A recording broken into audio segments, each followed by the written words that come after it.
अस्सलाम वालेकुम व्यूअर्स, मैं हूं समीना पाशा। उम्मीद है आप लोग खैरियत से होंगे। व्यूअर्स, आज के व्लॉग में इमरान खान साहब की पेशी से मुतल्लिक़ ख़ास तौर पर बात करूंगी और ये भी आपको बताऊंगी कि आखिर इसमें जो पेशी के ऊपर रिपोर्टिंग हो रही थी वो किस तरह की हुई और इमरान खान साहब को ज़मानत मिल गई है तो क्या अब वो सेफ़ है। इस हवाले से थोड़ी सी गुफ्तगू होगी और साथ ही साथ थोड़ा सा अगर वक्त मिला तो ज़िमनी इंतखाब के हवाले से भी बात होगी। लेकिन उससे पहले आपसे रिक्वेस्ट है कि चैनल को कर लें सब्सक्राइब और वीडियो को लाइक और शेयर भी करें और इसके साथ साथ दोस्तों, रिश्तेदारों और अहबाब में इस चैनल से मुतल्लिक बताएं भी। व्यूअर्स, जैसा कि मैंने आपसे कहा कि इमरान खान साहब की पेशी जो है वो एक पूरा ड्रामा बन गई और तमाम ख़बरें बिल्कुल मंजर से आउट हो गई और सिर्फ एक ही ख़बर जो थी वो सारा दिन यूँ कहें कि टीवी पर छाई रही तो गलत ना होगा, और वो थी कि इमरान खान साहब की लाहौर हाई कोर्ट पेशी। आपको मालूम है कि इससे पहले भी जो 2 दिन समातें हुई थीं उसमें भी बार-बार हाई कोर्ट तलब करती रही, बार-बार मौका मिलता रहा, बार-बार मोहलत देती रही, लेकिन खान साहब पेश नहीं हुए और उसके बाद फाइनली ये उन्हें कहा गया कि जनाब आप पीर के रोज़ 2 बजे ज़रूर लाहौर हाई कोर्ट में पेश हों, वरना फिर आपकी जो ज़मानत की दरख्वास्त है उसको खारिज कर दिया जाएगा। 2 मुख्तलिफ़ अदालतों में पेश होना था, 2 मुख्तलिफ़ जज साहिबान की अदालतों में इमरान खान साहब को पेश होना था और उसमें एक में तो ज़ाहिर है कि उनकी जो हिफाजती ज़मानत थी उसका मामला था, जबकि दूसरा जो मामला था वो उनके जो दस्तखत हैं जिसमें ज़मानत की दरख्वास्त दायर की गई थी, उस दरख्वास्त में कुछ दस्तखतों में फ़र्क आया था, तो उसकी बुनियाद के ऊपर उन्हें अदालत ने तलब कर रखा था। तो अब सूरत हाल ये थी कि 2 बजे का वक्त था, लेकिन उसके बाद बार बार जैसे हमने पहले देखा कि बार बार यही हमें ख़बरें सुनने को मिल रही थी कि जनाब इमरान खान साहब की सिक्योरिटी क्लियरेंस नहीं हो रही, उन्हें वो सिक्योरिटी प्रोवाइड नहीं की जा रही, उनकी लाइफ को थ्रेट है जिसकी वजह से वो पेश नहीं होने का फ़ैसला कर रहे हैं। फिर मुशावरत हुई, फिर ये खबर आई कि जनाब वो पेश तो हो रहे हैं, लेकिन देखा जाएगा कि उनके लिए क्या इंतज़ामात किए जा सकते हैं या नहीं। और काफ़ी एक जिसको कहते हैं ना एक असाब शिकन सारा मामला था, कभी येस कभी नो, होगा नहीं होगा, कैसे होगा क्या होगा, यही कुछ चलता रहा। अदालत ने भी बहुत ज़्यादा तहम्मुल का मुज़ाहरा किया और बहुत ही ज़्यादा जिसको कहते हैं कि उन्हें मौका फ़राहम किया गया। इस पर बहुत सारे लोग तनकीद भी कर रहे हैं और इस तनकीद को 2 तरह से देखा जा सकता है मेरी नज़र में। यानी जो अदालत ने तहम्मुल और बुर्दबारी का मुज़ाहरा किया। एक तो इसको आप इस लिहाज से देख सकते हैं कि जनाब अगर वाकई हम देखें तो इस मुल्क में 2 कानून नज़र आते हैं। यानी अगर मैं कभी इतने ज़्यादा कोशिश करूँ कि मुझे इतना ज़्यादा एक ही दिन में बार-बार वक़्त मिल रहा हो, यानी यहाँ पर वो सूरत हाल है हमारे निज़ाम इंसाफ़ में कि लोगों के सालों साल तारीखें नहीं लग रही होती, समातें मुकर्रर नहीं हो रही होती, वक़्त नहीं मिलता और थोड़ी-थोड़ी देर की समात होती है चंद-चंद मिनट की, जिसमें कोई बात नहीं आगे बनती। सिर्फ़ ये होता है कि जी फ़लाँ वकील पेश नहीं आया, लिहाज़ा समात फिर मुलतवी हो गई। फिर कोई 6 महीने बाद बारी लगती है और फिर पता लगता है कि जी वो आज जज नहीं आया, लिहाज़ा फिर समात 6 महीने, और इस तरह करते-करते साल हा साल लग जाते हैं और दादा के जो केसेज़ हैं वो पोते भुगत रहे होते हैं। ये हमारे निज़ाम इंसाफ़ का हाल है। लेकिन दूसरी जानिब यही हमारा निज़ाम इंसाफ़ जो अहम शख्सियात हैं, वीवीआईपी शख्सियात हैं मुल्क की, उनके लिए आप देखें 2-2 दिन अदालतें लगा के सारा-सारा दिन बैठे हुए इंतज़ार भी कर रहे हैं। तो ये एक लिहाज से ये बड़ी जायज़ तनकीद नज़र आती है और ये मैं सिर्फ़ खान साहब के कॉन्टेक्स्ट में बात नहीं कर रही, ये तो आप जैसे जनरली देख लें ना। मतलब हमज़ा शहबा, अब इस पे बहुत सारे लोग तनकीद कर रहे थे कि शायद ये कोई ख़ास फ़ेवर्स जो हैं वो खान साहब को मिल रही हैं। तो ये ऐसा नहीं है, इससे ज़्यादा बड़ी फ़ेवर्स जो हैं वो शरीफ फैमिली को मिल चुकी हैं। शरीफ फैमिली में तो आप देखें, अभी तो ये जज साहब ने इतना ज़्यादा इंसिस्ट किया हुआ था कि जी अगर पेश नहीं होंगे तो नहीं होगा काम आपका भाई, पहले सरेंडर करें अदालत को, फिर ज़मानत मिल देगी अदालत आपको। लेकिन हमज़ा शहबाज के केस में हमने देखा कि उनको बगैर पेश हुए हिफाजती ज़मानत भी मिली।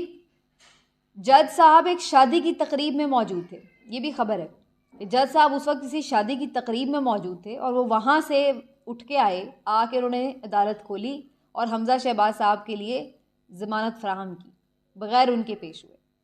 तो ये भी हुआ है। तो इसी तरह से आप इसहाक डार साहब को देख लें, मतलूब थे, मफरूर थे और मुल्क में आने से पहले ही उनको हिफाजती ज़मानत मिल गई, एक लम्हे के लिए जेल नहीं जाना पड़ा। सुलेमान शहबाज का मामला देख लें। तो अगर ये कोई कहे कि जनाब ये कोई स्पेसिफिकली खान साहब के लिए हो रहा था, नहीं जी, ये तमाम माशाल्लाह जो हमारे वीवीआईपी लोग हैं उन सब के लिए ये सहूलत मैसर है। हाँ, नहीं मैसर है तो एक आम आदमी के लिए मैसर नहीं है। उसके लिए कोई ऐसा दहलीज़ के ऊपर निज़ाम का जो इंसाफ का फ़राहमी है ना, वो कोई उसका चक्कर नहीं है, उसको एड़ियाँ रगड़नी पड़ती हैं। तो बहरहाल जो भी है मामला, कहने का मकसद ये कि ये कोई खान साहब के लिए खाली फेवर्स नहीं थी, सब सारों को ये मिल जाती हैं, खान साहब को भी मिल गई। लेकिन इस पर तनकीद इसी एंगल से सिर्फ हो रही थी कि जनाब जैसे सिर्फ खान साहब के लिए अदालत जो है वो बैठी हुई है। बहरहाल जनाब 4 बजे के करीब खान साहब निकले हैं ज़मान पार्क से, और उसके बाद बहुत बड़ी तादाद में कारकुनान का एक काफ़िला उनके साथ हो गया। फिर लाहौर हाई कोर्ट के बाहर भी जाके बहुत सारे कारकुनान आ गए और दाखिल भी हो गए उनके साथ बहुत सारे कारकुनान अहाते के अंदर। और फिर हमने देखा कि वो चंद मिनट्स का जो फासला है वो किस तरह से घंटों पर मुहित हुआ। हत्ता कि लाहौर हाई कोर्ट में 6 बजे इमरान खान साहब की गाड़ी दाखिल भी हो जाती है, और उसके बाद भी 7 सवा 7 बजे तक वो गाड़ी के अंदर से बाहर ही नहीं निकल पाते। 7:30 का टाइम हो जाता है, 1.5 घंटा वो बंदा गाड़ी में बेचारा बैठा रह जाता है कि जनाब वो रास्ता नहीं बन रहा कि किस तरह से वो बाहर निकलें और किस तरह से जो है वो अदालत के अंदर पेश हो। ये सूरत हाल थी। अब इसके ऊपर फिर तनकीद शुरू हो गई कि जी खान साहब ने जानबूझकर लोगों को क्यों बुलाया, जब मालूम था, खुद ही इस बात का खदशे का इजहार कर रहे हैं कि जनाब धक्कम पेल होगी। ये तो ये सारे जो पीटीआई लीडरान थे उससे पहले ही कह रहे थे कि जनाब धक्कम पेल होगी, उनका ज़ख्म खुदा न खास्ता हिल सकता है, उसको कोई ऐसी उसके ऊपर मज़ीद अगर खिंचाव आ गया या किसी किस्म का ज़ोर आ गया तो वो तो ख़राब हो सकता है। तो जी ये भी एक इशू है। फिर सिक्योरिटी के लिए भी बिल्कुल हम लोग इस बात के लिए वो नहीं हैं कन्विंस कि सिक्योरिटी फुल प्रूफ होगी, कोई भी उन्हें टारगेट कर सकता है इतने हुजूम में, पहले उन पर अटैक हो चुका है, तो हम इस मामले को भी इतना नॉन सीरियस नहीं ले सकते। तो पहले वो खुद ये बात कर रहे हैं, और उसके बाद जब खान साहब पेश हो रहे हैं तो इसके ऊपर भी तनकीद शुरू हो गई कि जनाब खान साहब के साथ खान साहब ने फिर कारकुनान को बुलाया क्यों, जब पता है कि आपको ये सूरत हाल है तो फिर ज़रूरत क्या थी उन्हें बुलाने की और इतनी मुश्किल में पड़ने की। अब इसके ऊपर फिर हमें एक बायस्ड रिपोर्टिंग नज़र आई। मैं आज ख़ास तौर पर बार बार देख रही थी कि जियो क्या रिपोर्ट कर रहा है और किस तरह से, और मैं हैरान हो रही थी कि किस तरह से ट्विस्ट किया जाता है चीज़ों को। ये आपको अगर सीखना हो तो आजकल पाकिस्तानी न्यूज़ चैनल्स को देखें आप, दोनों तरफ के, जो प्रो पीटीआई हों और जो एंटी पीटीआई, दोनों तरफ के आप ज़रा न्यूज़ चैनल्स को देखें, आपको पता लग जाएगा कि ट्विस्टिंग कैसे की जाती है। मतलब है कि ये कोई पहली दफ़ा हुआ है कि कारकुनान जो हैं वो हाई कोर्ट्स में आ गए हैं पेशियों के दौरान? क्या नवाज शरीफ साहब या मरियम साहिबा या बाकी ये लोग जब जब भी पेश होते हैं, बल्कि आम लोग भी, ये फवाद चौधरी साहब भी आ रहे थे तब भी, और भी बहुत सारे लोग, क्या पहली दफ़ा ऐसा हुआ है कि किसी के साथ जो है वो कारकुन आ गए हों? वो तो फिर खान साहब हैं जो इस वक्त पाकिस्तान के मकबूल तरीन लीडर हैं, बिला शिरकत गैर और बिला कोई इबहाम के। तो ये आप कैसे कह सकते हैं कि जनाब उनके साथ क्यों लोग आ गए? भाई वो तो सबके साथ ही लोग आते हैं, जब ये तो एक नॉर्मल रूटीन की बात है, मामूल की बात है, इसमें कोई अचंभे वाली बात नहीं। लेकिन उसको भी इस तरह से रिपोर्ट किया जा रहा था कि जैसे पता नहीं कोई अनहोनी हो गई कि कारकुनान क्यों आ गए। अब इसमें तजाद सिर्फ इतनी सी बात का था कि फवाद चौधरी ने बात करते हुए ये कहा कि जी हमने कारकुनान को नहीं बुलाया, वो अपने तौर पर आ गए। जबकि पीटीआई का जो ऑफिशियल ट्विटर अकाउंट था उसके ऊपर कारकुनान को बाकायदा एक ट्वीट किया हुआ था कि जनाब आप पहुँचें लाहौर हाई कोर्ट, खान साहब की पेशी है। तो इस बात को रिपोर्ट में तजाद बना के पेश किया जा रहा था कि जी पहले आपने खुद ही बुलाया है और अब आप ये बहाने लगा रहे हैं कि जी जो लोग हैं वो इतने ज़्यादा कारकुनान है कि खान साहब बाहर नहीं निकल पा रहे। और फिर उसके बाद 1-1.5 घंटा जो है वो इसी चक्कर में लगा, और उसके बाद फिर व्हील चेयर मंगाई गई, लेकिन खान साहब ने पैदल चल के जाना ज़्यादा बेहतर समझा। वो फिर लड़खड़ाते हुए लंगड़ाते हुए पहुंच गए अदालतों में, और अदालतें पहले से ही यानी रेडी ही थी और देनी भी चाहिए थी। बिल्कुल फ्रिवलस किस्म के मुकदमात हैं, बेबुनियाद बेहुदा किस्म के। खान साहब जी दहशत गर्दी में मुलविस हैं एक ऐसी जगह पे कि जहाँ पे वो खुद मौजूद भी नहीं है। इलेक्शन कमीशन के सामने जो एहतजाज हुआ था कारकुनान का, जी वो खान साहब के इमा पर हुआ लिहाजा, और वहाँ पे कोई ख़ास ऐसा वो भी नुकसान भी नहीं हुआ, लेकिन जी दहशत गर्दी मुकदमा, खैर एक फजूल सा बिल्कुल बेकार मुकदमा। उसके लिए ज़ाहिर उन्हें फांसी ज़मानत मिलनी चाहिए थी, मिल गई।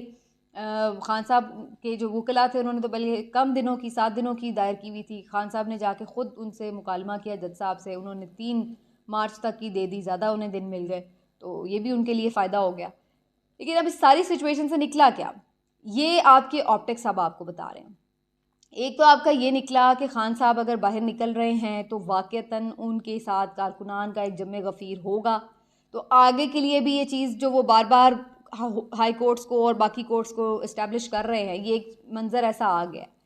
इसके ऊपर एक बड़ी आपको मैं ज़बरदस्त बात याद दिला दूं कि जब मरियम नवाज साहिबा पेश हुई थी नैब ऑफिस में, तो उनके साथ कारकुनान इसी तरह से आए थे, और कारकुनान आए और वो अकेले नहीं आए थे, उनके साथ पत्थर भी आए थे। उन्होंने फिर पथराव किया नैब के ऑफिस में, और उसके बाद फिर मरियम नवाज साहिबा को पेश नहीं होना पड़ा था। कारकुनान आए, आके पत्थर वत्थर फेंके, ज़रा पथराव हुआ, माहौल बना, उसके बाद बात खुलासी हो गई मरियम की। तो अब अगर आप ये एक वो ट्रेंड स्टार्ट कर देते हैं तो फिर आप दूसरों का भी ट्रेंड बर्दाश्त करें। इन कारकुनान ने तो कोई पथराव नहीं किया, तो पुरअमन नहीं थे, बस नारेबाजी कर रहे थे। तो बहरहाल जनाब सूरत हाल ये बनी कि एक जलसे का माहौल बन गया, सारा दिन कैप्चर हो गया टीवी। अब PMLN को लग रही थी मिर्चें कि ये तो क्या हो गया।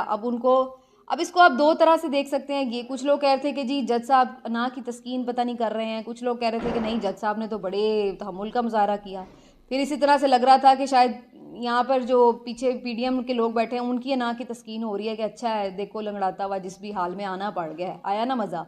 और कुछ लोगों को इस बात पे भी गुस्सा आ रहा था कि इतना मौका ही क्यों दिया अदालत ने उन्हें। तो इसके ऊपर एक मिक्स किस्म के तासुरात जो थे वो आ रहे थे, लेकिन अल्टीमेटली ये एक्सपेक्ट किया जा रहा था कि खान साहब को बेल मिल जाएगी, वो उन्हें मिल गई। अब अगली पेशी तक क्या होता है क्या नहीं होता ये बात की बात है, लेकिन इन 2-3 चीज़ों से ये तो बातें इस्टेब्लिश हो गई।